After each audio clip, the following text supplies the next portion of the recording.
The insurance of Benin just ended the regular season unbeaten. Insurance of Benin, they call them the Benin Arsenal. They've done so well for themselves. And you wonder how a team can go a whole season. I'm sure that reminds a lot of people about Arsenal. Arsenal has gone the whole season on invisible, unbeaten under Wenger. That's what Bender of Insurance in the city of Benin, Edo State, just did and just concluded NPFL season. So they're among the team that that will qualify for the Super Six, and that Super Six is to determine who is going to represent us at the Championship, CAF Champions League, CAF Confederation Cup, and other intercontinental game. The last game of the season was out away against Nassau United. Nassau United scored that first before. But there's one man that has always pushed the team forward to enable them to do. He was a former player. You remember, a lot of people get this. The former player, and is still the present, 2 times deputy governor of the state, Honorable Philip Shuaibu. He has played for Bender Insurance. He decided his love for football, his love for promoting. And for those, the old folks that have been around for a long time, knows that Bender Insurance have been a team that has been in the country for a very long time. But there was a certain value stage for them. Nobody heard so much about them. So it has to take the deputy governor doing so much for them. So we have this interview with the deputy governor of Edo State, Philip Shuaibu, spoke about the unbeaten runs and what will happen to Bender Insurance if they leave office, because we know that the tenure will soon end. He's a 2-time deputy governor. So he said so much about Bender Insurance and what we should expect from them. Yeah, hard work and good management and having players that are disciplined. This shows that our investment is paying off, and also what we want in a club, we are gradually getting it. When we rebranded Bender Insurance 4 years ago, we were sure of what we wanted to achieve. And before we rebranded Bender Insurance, we sent a team to Liverpool, to Emirates Stadium, to Manchester United to go and study, to understand how a professional club is being run. And they came back with their different positions, and we're able to harness them together to have our brand. And fortunately for us, we put all together to now have a brand manual. And from that brand manual, we decided to start a brand new Bender Insurance. First, we met a Bender Insurance that have over 300 staff.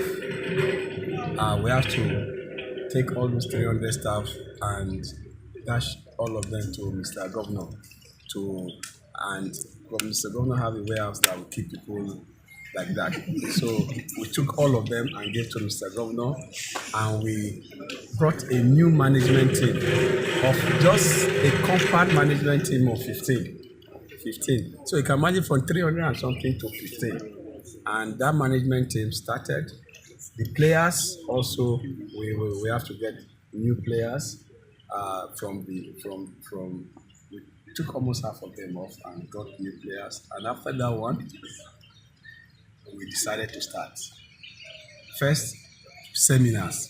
Interestingly, we didn't start by playing football. We started with seminars to teach those new players and new management and the coaches what we want to achieve in Bender Insurance. That took like 1 month without touching ball. They were just in the classroom. And after that, they understood what the club want to achieve, and they started playing. And so far, interestingly, we have spent the least amount of money compared to when they were spending more. Before we got Bender Insurance, took over, approval 300 million, 200 million, like that. And when we reduce all those stuff, people, Bender Insurance, interestingly, an average of 150 million in a year. And we are achieving results. And the most important part is that before we came in, when they were having an overhead of over 300 million, they were paying the players 40,000 naira monthly. And most time, they were owing them 18 months, 19 months, like that. But the 300 and something staff were having their salary as a well due.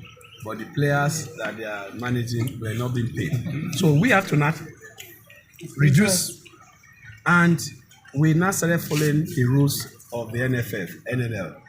The least paid player then became 150. From 40,000, we raised it to 150,000.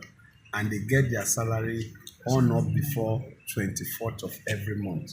And we have never defaulted. When we got promoted to NPFL, we raised it to 350,000 naira, the least player. And we have a ceiling of 1 million.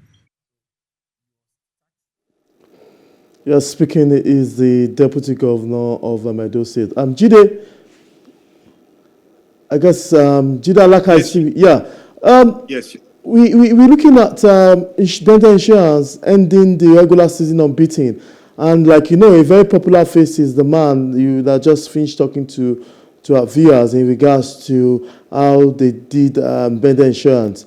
And he said many things they have to change. They have to send somebody to Liverpool, delegate to Manchester City and all that. Now, no doubt, it's a successful story.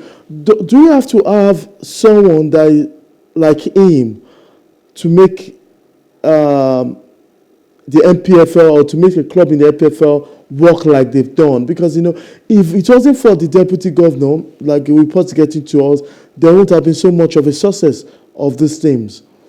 So why did you think Bender Insurance succeeded? And do you think it should be a borrowed sample to other government-owned clubs? Definitely, Shitu, definitely. Just gleaning a little bit from what he said, you could see the whole problem of like 90% of the teams in the NPFL. What he just said. Because they are run by state governments, there's a bureaucracy imputed on them that should not be. Professional sports organizations cannot be run by civil servants. We know that. It's proven all over the world. We know what the EPL was before it became what it is now. So basically what his honorable deputy governor did was the right thing. And unfortunately for Bendel Insurance, this is a person that had played the game. So he understood the pains of the footballers. If you are going to pay them 100,000, pay it as at when due. Don't promise to pay 300,000 and then owe 18 months. Basically. So the overheads, it brought it down. You could see it. At least I watched Bendel Insurance twice this regular season. And you could see that commitment through the spine of the team. They know they are going to be well taken care of. They know that the club has their best interest at heart. So they do their best. So basically, it is a template. It's not just a template for the NPFL, it's a template for the NNL, it's a template for the NLO. If you say you are paying footballers 50,000 as an amateur, pay it as at when due, and you will see the best from them. Yeah, it's so much revealing. I think because a lot of people, like he rightly said, there were 300 players, 300 staffs. You understand? And in that 300 staffs, those ones get their salary regularly, while the players don't get. So they have to change it up. Is this a template, or some say the best thing is government to just hand off football club? Lagos State don't have a football club.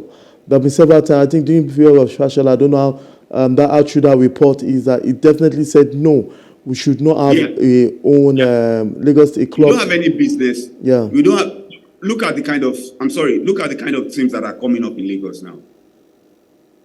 The Ikorodu United, the Sporting Lagos. You see the infrastructure that is being built behind them. That could not have been done by any state government. They don't want to become NPFL champions tomorrow. So that somebody, a politician, would use that as a fillip to ask for favors during the next election. They don't need all those things. So they do the right thing. See what Remo United is doing. Go to their stadium, look at the facilities, look at what they are trying to produce, look at the academy. That is the template to run a team. And there's no state government that has, let's say, that has the attributes to put all that in place. You know how bureaucracy works. Definitely. A file that is supposed to move from A to B in 1 hour can take 3 months. Definitely. Yes. And if you are running a football team, which is on a per second basis, how do you do it? So it's not going to work. It's not going to work. Okay, now let me ask you before we go to our next topic. With all this interesting story that the deputy governor have just said, do you think it's still better off? It's an interesting story. If real bad, do you think it's still better off that government should just hands off football ownership of football club?